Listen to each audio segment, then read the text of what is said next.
Assiste-t-on ici à un changement de paradigme de la diplomatie américaine dans la région des Grands Lacs, où Washington décide de sanctionner simultanément Kigali et les acteurs congolais accusés de déstabilisation? Sinon, pourquoi Joseph Kabila? Pourquoi pas Corneille Nangaa, par exemple? Marius, oui, on peut parler d'un changement de ton et peut-être même d'un changement de doctrine américaine dans les Grands Lacs. Pendant longtemps, Washington était souvent accusé d'être plus prudent vis-à-vis des acteurs étatiques de la région. Aujourd'hui, ce que l'on voit, c'est une logique beaucoup plus transversale.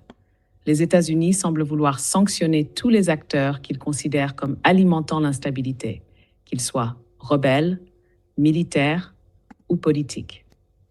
Et le fait d'avoir sanctionné d'abord des responsables liés au Rwanda, puis maintenant Joseph Kabila, montre que Washington veut apparaître comme un arbitre qui frappe dans plusieurs camps à la fois. Mais votre deuxième question est très intéressante. Pourquoi Kabila et pas Corneille Nangaa? Justement parce que géopolitiquement, Joseph Kabila n'est pas un acteur ordinaire. C'est un ancien chef d'État. Son poids symbolique, ses réseaux sécuritaires, militaires, économiques et régionaux sont beaucoup plus lourds. Sanctionner Kabila, c'est envoyer un message beaucoup plus fort que sanctionner uniquement un chef politico-rebelle déjà identifié comme adversaire du pouvoir de Kinshasa.